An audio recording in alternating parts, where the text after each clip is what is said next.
बिहार सरकार ने graduation pass युवाओं के लिए एक खास योजना शुरू की है ताकि उन्हें नौकरी की तलाश के दौरान कुछ अतिरिक्त मदद मिल सके। इस स्कीम का पूरा नाम है मुख्यमंत्री निश्चय स्वयं सहायता भत्ता योजना।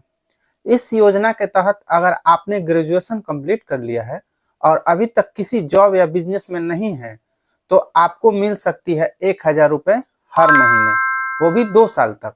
अप्लाई करने वाला बिहार का परमानेंट निवासी होना चाहिए, ग्रेजुएशन पास होना चाहिए, ग्रेजुएशन में चाहे बीए, बीएससी, बीकॉम या कोई भी डिग्री हो, और एज की बात करें तो 20 से 25 साल के बीच में होना चाहिए और किसी गवर्नमेंट या प्राइवेट जॉब में नहीं होना चाहिए और अप्लाई करने वाला कोई कोर्स नहीं कर रहा हो। अब बात करते हैं कौन कौन से डॉक्यूमेंट लगेंगे। तो आधार कार्ड, निवास प्रमाण पत्र, 10th और 12th का certificate, bank passbook, passport size photo, mobile number और ईमेल आईडी। तो अब इसे अप्लाई कैसे करेंगे, तो चलिए आपको step by step online apply करके बताता हूँ। तो सबसे पहले हम लोग लैपटॉप के स्क्रीन पे आएंगे और यहाँ पे गूगल क्रोम को ओपन करेंगे और गूगल क्रोम को ओपन करने के बाद यहाँ सर्च बार में सर्च करेंगे MNSSBY।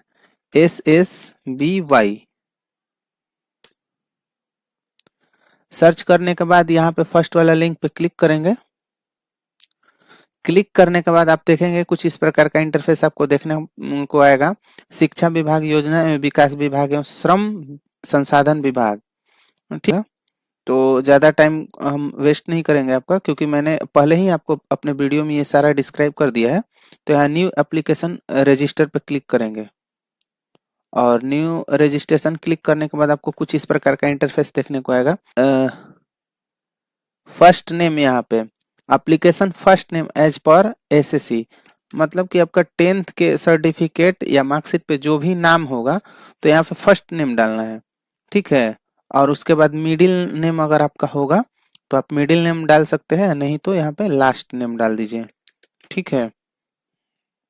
उसके बाद यहाँ पे email ID of the applicant, तो यहाँ पे आपका ईमेल आईडी डालना है और जो भी ईमेल आईडी आप डालिएगा वो एक्टिव होना चाहिए, क्योंकि उस पे आपका ओटीपी जाएगा वेरिफिकेशन के लिए, ठीक है।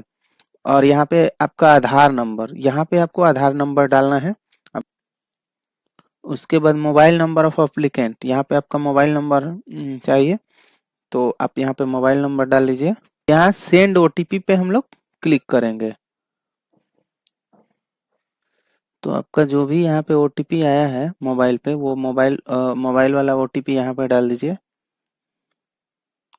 उसके बाद अपना मेल वाला ओटीपी यहाँ पे डालिएगा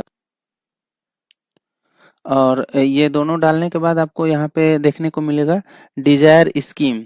तो आप कौन सा स्कीम के लिए कर रहे हैं, तो यहाँ पे आपको चूज करना है, ठीक है। हम लोग ग्रेजुएशन पास हैं तो हम लोग ग्रेजुएशन के लिए यहाँ पे अप्लाई कर देंगे, ठीक है। अब यहाँ पे चूज योर कोर्स, जैसे ही इसको सिलेक्ट करते हैं आप, यहाँ पे चूज योर कोर्स का ऑप्शन आएगा, तो यहाँ पे सिलेक्ट कोर्स पे क्लिक करेंगे और यहाँ पे आपको जो भी कोर्स किया है वो आप यहाँ पे फिलअप कर दीजिए, मतलब चूज कर लीजिए, ठीक है। तो यहाँ पे बीए है तो मैं बीए क्लिक कर लेता हूँ। उसके बाद यहाँ पे एक डिक्लेरेशन है, I hear bye declare that I have completed, तो यहाँ पे आपको ये डिक्लेरेशन को टिक कर लेना है। उसके बाद आप यहाँ पे सबमिट बटन पे क्लिक करेंगे। जैसे ही आप सबमिट बटन पे क्लिक करेंगे, यहाँ पे आपका आ जाएगा you are successfully registered, your user ID and password has been send to your registered email ID and mobile number. तो आपका रजिस्ट्रेशन सक्सेसफुल कंप्लीट हो गया, ठीक है। और ये रजिस्ट्रेशन जो है आपका आईडी और पासवर्ड जो है आपके फोन मोबाइल नंबर पे चला जाएगा या फिर आपके ईमेल आईडी पे। तो गो टू होम पे जाएंगे। गो टू होम पे जाने के बाद आपको यहाँ पे देखने को मिलेगा लॉग इन हियर। तो आप यहाँ पे देख सकते हैं आपकी यहाँ पे लॉग इन हियर का ऑप्शन आया है। तो यहाँ पे आप देख सकते हैं यूजर नेम और यहाँ पे पासवर्ड, यहाँ पे कैप्चा डालना है, ठीक है। तो हम लोग यहाँ पे ईमेल आईडी अपना डालेंगे और यहाँ पे अपना पासवर्ड को फिलअप कर देंगे जो अपने फोन पे आया है या फिर मेल पे आया होगा, ठीक है। ये सारे डालने के बाद यहाँ पे लॉग इन पे क्लिक करेंगे। जैसे ही आप लॉगिन पे क्लिक करते हैं, आपको यहाँ पे देखिए आपका नाम आ जाएगा। यहाँ। और इसके बाद यहाँ पे आपको चेंज रीसेट पासवर्ड देखने को मिलेगा। तो आप अपना ओल्ड वाला पासवर्ड डाल के और आप यहाँ अपना न्यू पासवर्ड को चेंज कर लीजिए अपने अनुसार। तो मैं उसके बाद यहाँ पे ओल्ड वाला अपना पासवर्ड डाल दिया और यहाँ पे इंटर न्यू पासवर्ड। तो आप जो भी पासवर्ड चाहते हैं वो स्ट्रॉन्ग पासवर्ड रखिएगा और यहाँ री इंटर द न्यू पासवर्ड, जो न्यू पासवर्ड डाले हैं उसी को सेम इसमें डालना है, ठीक है। और इसके बाद यहाँ पे सबमिट पे क्लिक कर देंगे। जैसे ही सबमिट पे क्लिक करेंगे यहाँ पासवर्ड चेंज रीसेट सक्सेसफुल का यहाँ पे आपको ये देखने को मिल जाएगा। यहाँ पे फिर आएगा प्लीज लॉग इन अगेन, फिर यहाँ क्लिक हियर पे आएगा। तो यहाँ पे क्लिक हियर पे हम लोग क्लिक कर देंगे। क्लिक करने के बाद फिर से अब हम लोग उसी पोर्टल पे पहुंच जाएंगे, ठीक है। तो फिर से हम लोग यहाँ पे अपना यूजर आईडी डाल देंगे। जैसे ही लॉगिन करते हैं आपको कुछ इस प्रकार का इंटरफेस देखने को मिल जाता है। तो ये पर्सनल इन्फॉर्मेशन है। तो यहाँ पे आप देख सकते हैं वेलकम, यहाँ आपने अपना लॉगिन किया, आपका नाम यहाँ पे आ गया। और यहाँ पे आप देख सकते, तो यहाँ देख सकते हैं कि मैट्रिक बोर्ड, तो जो 10th में आपका बोर्ड है जो वो बोर्ड आप यहाँ पे सिलेक्ट कर लीजिएगा। यहाँ पे देख सकते हैं बिहार स्कूल एग्जामिनेशन बोर्ड है, सीबीएसई है, आईसीएसई है, बिहार स्टेट मदरसा बोर्ड है। तो आप अगर इन सब में से आपका बोर्ड है तो आप इसमें से चूज कर लीजिएगा और नहीं तो आप अदर पे क्लिक कर लीजिएगा। अगर नहीं होगा इसमें तो आप अदर पे क्लिक कर लीजिएगा। उसके बाद यहाँ पे रोल नंबर, तो जो भी रोल नंबर होगा वो यहाँ पे आपका 10th में जो भी रोल नंबर होगा वो आप यहाँ पे डाल दीजिएगा। आप अगर मार्कशीट देखेंगे तो वहाँ पे आपको रोल कोड मेंशन किया हुआ रहेगा। तो ये रोल कोड आप यहाँ पे फिलअप कर दीजिएगा। उसके बाद आप रेगुलर पढ़ाई किए हैं या फिर सप्लीमेंट्री से किए हैं तो आप वो यहाँ पे चूज कर लीजिएगा। उसके बाद पासिंग ईयर डाल दीजिएगा। 10th जब आपने पास किया है वो यहाँ पे ईयर डाल दीजिएगा। उसके बाद यहाँ पे जैसे ही वो आप पासिंग ईयर डालेंगे ये खुद से आपका स्कूल नेम ले लेगा, ठीक है। अब यहाँ पे क्या कह रहा है 12th स्टैंडर्ड HCS पास। अब यहाँ पे आपको यस टिक है तो इसको यहीं करके रखना है, चूज करना है। 12th में आप किस बोर्ड से पास किए हैं वो आपको फिर से यहाँ पे चूज करना है। और फिर यहाँ पे अब 12th का यहाँ पे रोल नंबर मांग रहा है। तो 12th में आपका जो भी रोल नंबर होगा वो यहाँ पे डाल दीजिएगा। 12th वाला मार्कशीट पे रोल कोड मेंशन होगा तो यहाँ पे वो मेंशन कर दीजिए। अब यहाँ पे ईयर ऑफ पासिंग 12th कब पास किए थे वो आप यहाँ पे चूज कर लीजिए। जैसे ही चूज करेंगे आपका स्कूल नेम यहाँ पे आ जाएगा, ठीक है। और वेरीफाइड यहाँ पे देखिए वेरीफाइड का स्टेटस आ रहा है। वेरिफिकेशन स्टेटस में वेरीफाइड हो गया, ठीक। अगर आपका यहाँ पे वेरीफाइड नहीं लिख रहा है तो आपने जरूर कुछ गलती किया है। तो आप एक बार चेक कर लीजिएगा और सही सही ही डालिएगा। तो आप अपना यहाँ पे graduation name of the college, यहाँ पे अपना कॉलेज का नाम जो आपने स्नातक जिस स्कूल कॉलेज से किया है तो वो यहाँ पे अपना डाल दीजिएगा। उसके बाद यूनिवर्सिटी अफिलिएटेड, मतलब कौन सा यूनिवर्सिटी से ये अफिलिएटेड है। तो आपको यहाँ पे अपना यूनिवर्सिटी चूज कर लेना है, ये किस यूनिवर्सिटी के अंतर्गत आता है। तो उसके बाद नेम ऑफ कोर्स आपका ये खुद ही फिलअप करके आ जाएगा। और यहाँ पे ग्रेजुएशन पासिंग ईयर, कौन सा ईयर में आपने ये ग्रेजुएशन पास किया है वो ईयर यहाँ पे चूज कर लेना है। अब यहाँ पे स्टेट, मतलब ये कॉलेज कौन सा स्टेट में है वो इसको यहाँ पे चूज करना है, ठीक है। तो आप अपना यहाँ पे राज्य चूज कर लीजिएगा, कौन सा डिस्ट्रिक्ट के अंतर्गत आता है तो वो भी आप यहाँ पे चूज कर लीजिएगा। और डिस्ट्रिक्ट के बाद आप यहाँ पे पिन कोड देख सकते हैं। तो पिन कोड ये कहाँ का डालना है, तो आप अपने एड्रेस का पिन कोड यहाँ मत डालिएगा, ये कॉलेज का आपका पिन कोड डालना है।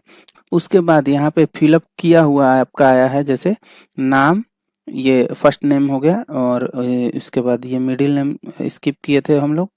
तो ये जो आपका है ये खुद से फिलअप किया हुआ आ रहा है, जैसे नाम, पिता का नाम और आपका ये मदर नेम, तो मदर नेम को आपको खुद ही फिलअप करना है जब नहीं भरा हुआ है तो, ठीक है। मदर फर्स्ट नेम में अपना डाल दीजिएगा, अगर मिडिल नेम होगा तो डालिएगा, अदरवाइज इसको भी स्किप कर दीजिएगा, लास्ट वाला डाल दीजिएगा। उसके बाद यहाँ पे आपका ईमेल आईडी फिलअप किया हुआ है, और डेट ऑफ बर्थ और एज खुद से ही यहाँ पे ले लिया है।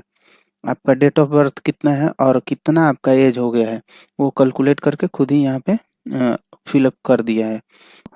मैरिटल स्टेटस में आपको बता देना है कि आप शादीशुदा हैं कि सिंगल हैं, ठीक है। उसके बाद ये आपका फ़ोन नंबर भरा हुआ है और आधार कार्ड का नंबर। आपको कैटेगरी चूज कर लेना है, कौन से कैटेगरी के अंतर्गत आते हैं। उसके बाद कुछ यहाँ पे बैंक का डिटेल आपको देना है, जैसे आपको यहाँ पे आईएफसी कोड डाल देना है, तो यहाँ पे आईएफसी कोड डाल देना है। अब यहाँ पे आप देख सकते हैं कि यहाँ पे लिखा हुआ है, हाईलाइट किया हुआ है कि bank account should be linked with Aadhaar number. आपका बैंक अकाउंट जो है आधार नंबर से लिंक होना चाहिए, मतलब। उसके बाद यहाँ बैंक नेम जैसे ही यहाँ पे क्लिक करेंगे तो यहाँ पे आपका ये आ जाएगा, तो इसको सिलेक्ट कर लेना है बैंक नेम, और ब्रांच आपका खुद ही यहाँ पे आ जाएगा। उसके बाद अकाउंट नंबर, आपको यहाँ पे अकाउंट नंबर अब डाल देना है। उसके बाद यहाँ पे आप देख सकते हैं कि नोट में आया है कि IFC कोड अकाउंट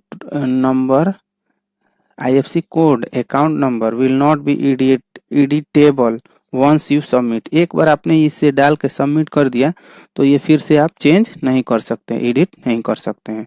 तो इसको एकदम केयरफुल आप इसको डालिएगा, ध्यान से अच्छे से एक दो बार मिला लीजिएगा, उसके बाद ही डालिएगा, ठीक है।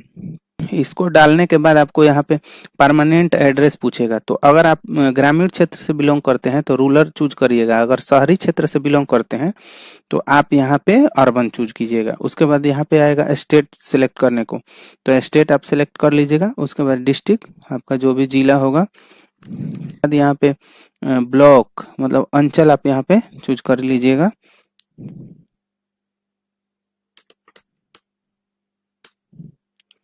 उसके बाद आपका जो भी पंचायत होगा यहाँ पे अपना पंचायत चूज कर लीजिएगा। पंचायत आपका जो भी है यहाँ पे चूज कर लीजिएगा। उसके बाद विलेज नेम, आपका गांव का जो भी नाम होगा वो डालिएगा। पोस्ट ऑफिस डालने के बाद यहाँ पे पिन कोड अपना डाल दीजिएगा। उसके बाद रेसिडेंशियल एड्रेस, तो आप रेसिडेंशियल एड्रेस अपना अगर अलग होगा परमानेंट से तो आप अलग से अपना डाल दीजिएगा, अगर दोनों सेम होगा तो सेम, ये टिक इफ द सेम परमानेंट, अगर दोनों सेम होगा तो ये वाला टिक ऑप्शन पे टिक कर देंगे और दोनों सेम यहाँ पे फिलअप करके आ जाएगा, और सेव एज ड्राफ्ट पे अब क्लिक करेंगे।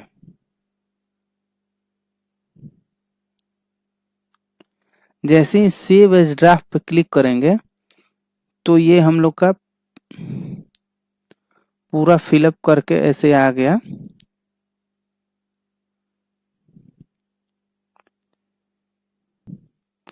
उसके बाद प्रीव्यू पे एक बार क्लिक करके आप देख लीजिएगा। उसके बाद यहाँ पे क्लोज पे क्लिक कर देंगे। क्लोज पे क्लिक करने के बाद आपको यहाँ पे सबमिट का ऑप्शन आएगा, तो यहाँ पे सबमिट पे क्लिक करिएगा। तो जैसे ही आप सबमिट करेंगे आपको कुछ इस प्रकार का इंटरफेस देखने को मिलेगा। जैसे आप देख सकते हैं ये आपका भरा हुआ आएगा, और उसके बाद ये सेकंड नंबर में गिव लोकेशन फॉर KYP, ठीक है।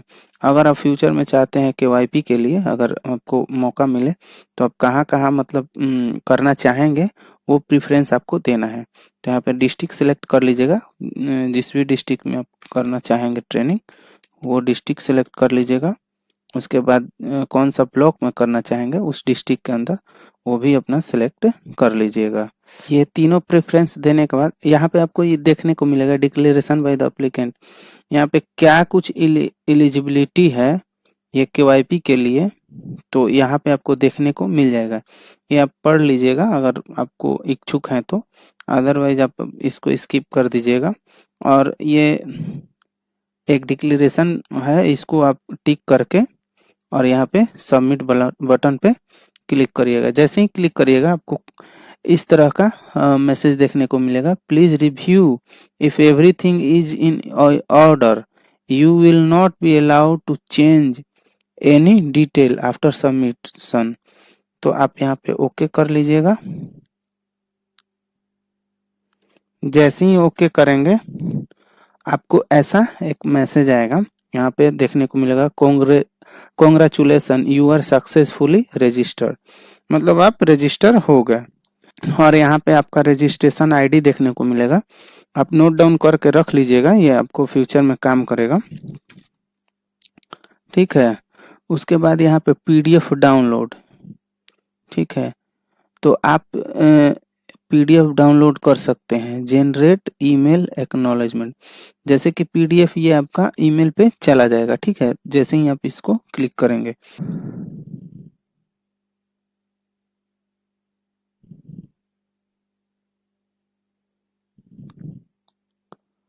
और इसको आप लॉग आउट कर दीजिएगा। उसके बाद आप जैसे ही फिर से लॉग इन करेंगे, यहाँ पे जैसे ही आप लॉग इन करिएगा तो आपको यहाँ पे दिखा देगा, you have successfully applied for the scheme, check your application status from current status tab. ठीक है, ये आपको दिखा देगा, मतलब आपका सक्सेसफुली हो गया है। यहाँ पे डाउनलोड पीडीएफ पे जाएंगे, एप्लीकेशन पीडीएफ पे क्लिक करेंगे। देखिए ये निबंधन संख्या में आपका रजिस्ट्रेशन आईडी आ गया, जो वहां पे सक्सेसफुली हुआ था ना, जो आईडी आया था वही सेम आईडी यहाँ पे फिलअप करके आया हुआ है। तो इसको आपको डाउनलोड करके, देखिए यहाँ पे नाम वगैरह सब कुछ फिलअप करके आया हुआ है, इसको डाउनलोड कर लेना है आपको। यहाँ पे देखिए, यहाँ पे आप अपना फोटो एक चिपका लीजिएगा। यहाँ पे फोटो लगाने के बाद यहाँ पे स्थान भर लीजिएगा, यहाँ पे डेट डाल लीजिएगा, यहाँ पे अपना सिग्नेचर कर लीजिएगा, आवेदिका के सिग्नेचर या आवेदक के सिग्नेचर पे। और इसको आपको कहाँ ले जाना है, डीआरसीसी पे, डीआरसीसी सेंटर पे आपको ले जाना है, वहां पे वेरीफाई करवाना है।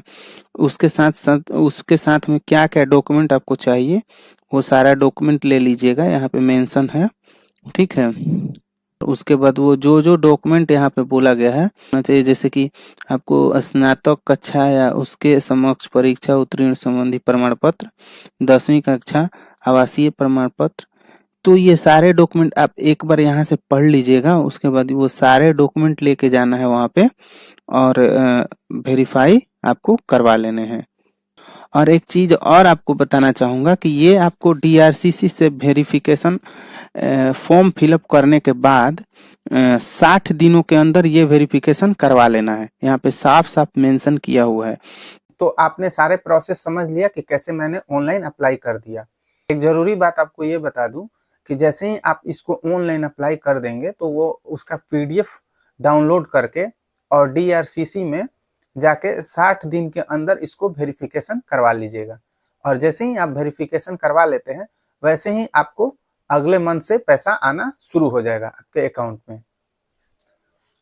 अगर वीडियो अच्छा लगा हो तो लाइक करें और अपने दोस्तों को शेयर करना ना भूलें, ताकि उन्हें भी ये जानकारी मिले। और चैनल को सब्सक्राइब कर दें ताकि आने वाले हर नया स्कीम और नोटिफिकेशन सबसे पहले आपको मिले। तो मिलते हैं नेक्स्ट वीडियो में, तब तक के लिए जय हिंद।